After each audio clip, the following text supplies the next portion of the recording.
Halo, assalamualaikum warahmatullahi wabarakatuh, kawan-kawan. Berjumpa lagi dengan saya Andi Arianto di channel Cangkul dan Andi. Pada pagi hari ini, kawan-kawan, tanggal 6 Juni tahun 2021, saya lagi berada di lahan belakang rumah.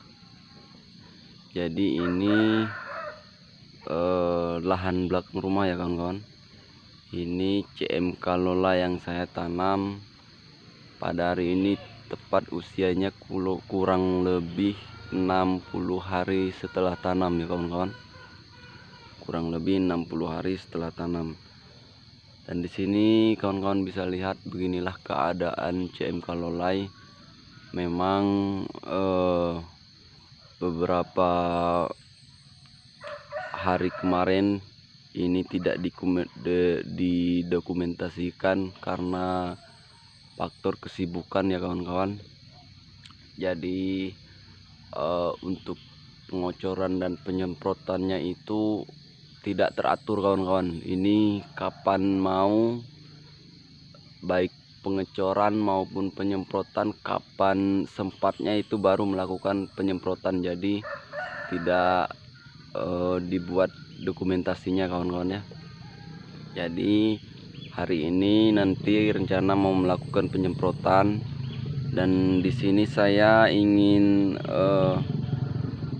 mengobati ataupun mengatasi penyakit Phytophthora ya, kawan-kawan. Di sini ada tanaman CMK Lolai saya yang terserang Phytophthora ataupun busuk ranting ya, kawan-kawan. Nah, di sini kawan-kawan bisa lihat ada yang terserang Phytophthora ya, kawan-kawan.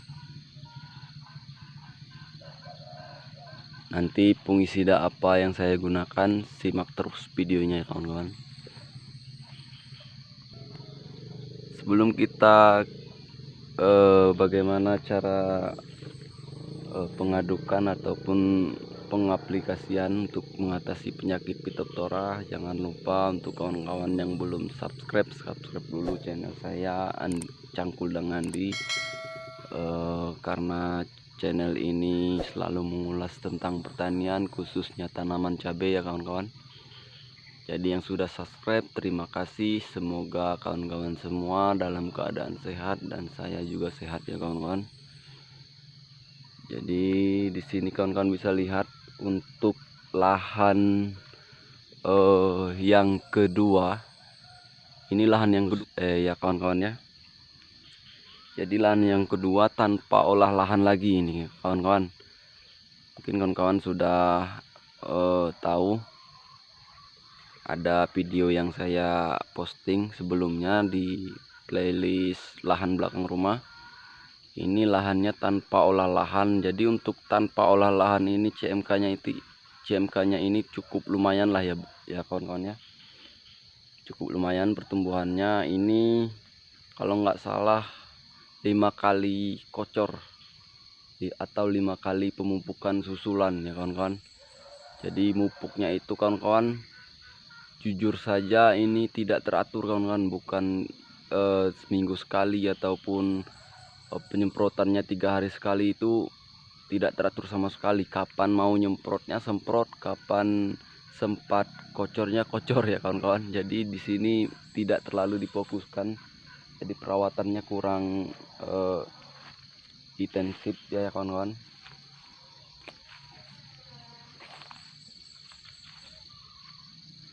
Di sini kawan-kawan bisa lihat sudah ada yang merah ya, kawan-kawan. Sudah ada yang merah, satu-satu sudah ada yang merah. Ini kurang lebih kalau nggak salah 60 hari setelah tanam ini, kawan-kawan. Dan di sini bisa kawan-kawan lihat sudah mulai terlihat merah ya, kawan-kawan. Untuk buahnya cukup lumayan ini, kawan-kawan. Kalau untuk versi lahan kedua tanpa olah lahan ya, kawan-kawan, karena di sini dicabut cabai tua kemarin, langsung kita tanam lagi. Dan di sini bisa kawan lihat untuk buahnya cukup lumayan ya, kawan-kawan. Jadi nanti rencana mau melakukan penyemprotan lagi. Nah, di sini kawan-kawan bisa lihat untuk buahnya sudah mulai ada yang merah satu-satu ya kawan-kawan.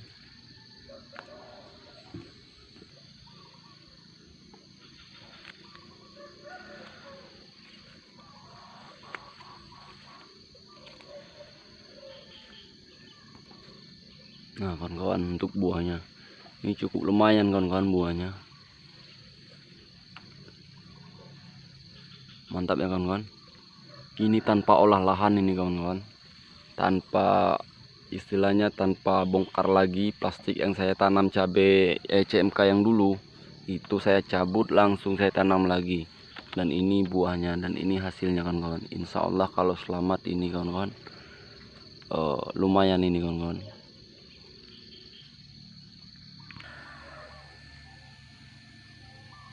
Ini pengocorannya kawan-kawan, menggunakan Ponska Plus ya kawan-kawan. Terakhir kemarin Ponska Plusnya 3 kilo, terus KCL 1 kilo, terus sama TSP nya 1 kilo ya kawan-kawan. Itu terakhir pengocoran kemarin. Ini kawan-kawan baru sempat saya kocor, baru bisa saya kasih kocor ini 5 kali kocor ya kawan-kawan. 6 kali kocor kawan-kawan, 6 kali kocor. Mungkin ini tidak saya kocor lagi kawan-kawan, karena faktor kesibukan di lahan yang satunya lagi. Mungkin ini tidak sempat dicor lagi. Ini mungkin cor yang kemarin itu cor terakhir kawan-kawan. Cukup lumayan kawan-kawan untuk versi lahan kedua ini, tanpa kita kasih pupuk dasar lagi, tanpa kita bongkar-bongkar plastik lagi. Ini bisa dibilang cukup lumayan ya kawan-kawan. Untuk buahnya kawan-kawan bisa lihat sendiri, walaupun dia batangnya kecil pendek, tapi untuk buahnya kawan cukup lumayan ya kawan-kawan. Untuk buah sudah mulai terlihat ada satu-satu yang merah. Lumayan nih kawan-kawan untuk buah. Soal buah ini CMK Lolai kawan-kawan ya. Tapi sayangnya ini kawan-kawan tidak bisa ditanam semua ya kawan. Kalau ini bisa ditanam semua, wah mantap ini kawan-kawan. Buahnya lumayan. Nah ini kayaknya kena lalat buah ini kawan-kawan. Nah memang tidak, ini kawan-kawan tidak dikontrol, jadi ini bekas lalat buah ini kawan-kawan. Kita buang.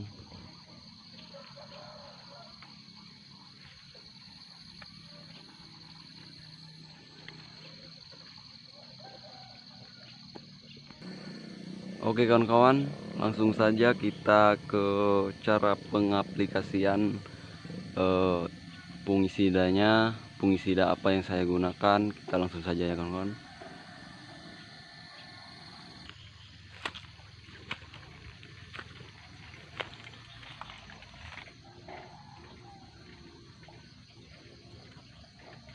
Jadi kawan-kawan, di sini bisa kawan-kawan lihat untuk pengendalian Phytophthoranya saya menggunakan fungisida Orindis ya kawan-kawan. Ini dari Syngenta. Orindis ini terdiri dari bahan aktif Protalonil 400 gram, terus oxatipiprolin 6 gram ya kawan-kawan. Dan di sini untuk pencegahan Phytophthora saya menggunakan fungisida Orindis ya kawan-kawan. Ini terbilang cukup mahal fungisida ini kawan-kawan, karena produk-produk Syngenta ini produk-produk paten, jadi harganya pun agak relatif tinggi ya kawan-kawan. Dan di sini ada Purakron. Di sini bahan aktifnya Propenopos 500 gram ya kawan-kawan. Ini untuk pengendalian lalat buah ya kawan-kawan. Dan di sini ada zinc stick. Ini perkat ataupun penembus ya kawan-kawan. Ini untuk memperkuat daya pestisida yang kita gunakan ya kawan-kawan. Jadi kita langsung saja aplikasikan fungisidanya ya kawan-kawan. Jadi kita kocok dulu kawan-kawan sebelum kita menggunakan ini. Kita kocok dulu.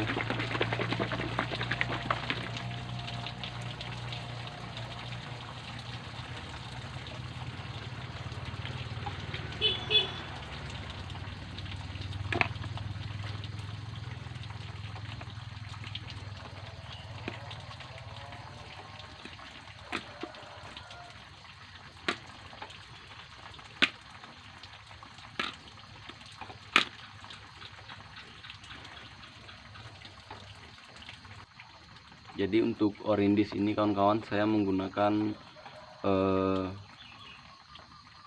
40 mili per tangki ya kawan-kawan. Jadi untuk mengatasi Phytophthora ini saya menggunakan 40 mili per tangki ya kawan-kawan. Jadi di sini saya tidak penuh tangkinya, paling saya kasih sekitar 20 mili ya kawan-kawan. 20 mili, 25 mili lebih lah kawan-kawan. Karena saya tidak penuh tangkinya karena tanamannya cuma sedikit.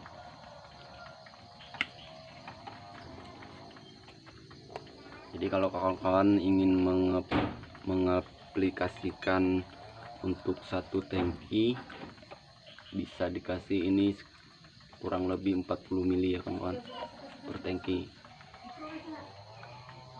Karena saya di sini tidak penuh tangkinya, jadi saya kasih 20 mili ya kawan-kawan. Bisa kawan-kawan lihat di sini 20 mili. Lalu kita aduk di sini.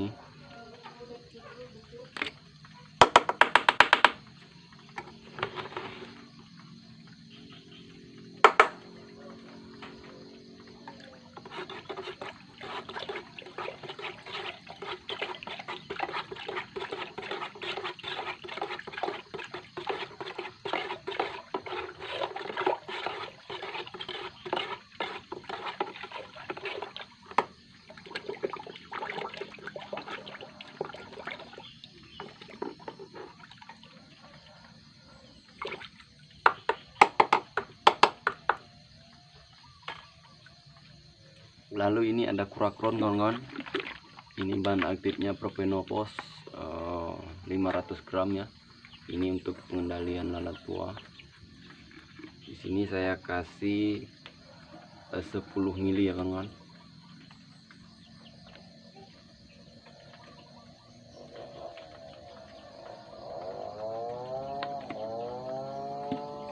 Ini insektisida bau menyengat kawan-kawan, karena lalat buah itu tidak suka dengan bau-bau yang menyengat ya kawan-kawan.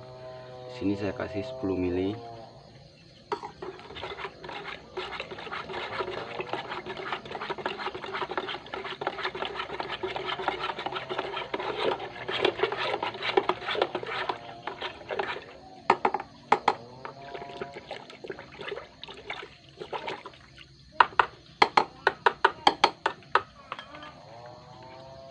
Lalu ini zinc stick penembus ataupun perekat. Di sini saya kasih 15 mili ya kawan-kawan.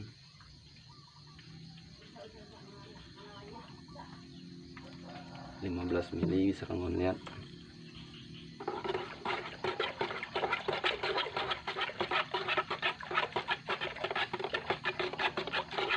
Kalau setiap melakukan penyemprotan itu kawan-kawan usahakan menggunakan penembus ya kawan-kawan ataupun perekat, karena kalau kita menggunakan perekat, daya kerja pestisida yang kita gunakan itu kuat ya kawan-kawan, efektif. Jadi setelah diaduk kita langsung tuang ke tangki ya kawan-kawan.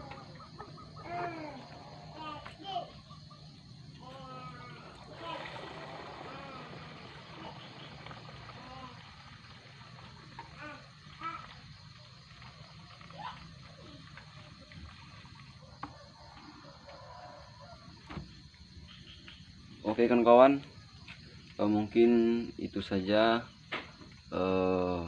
cara saya mengendalikan penyakit Phytophthora ataupun lalat buah ya kawan-kawan.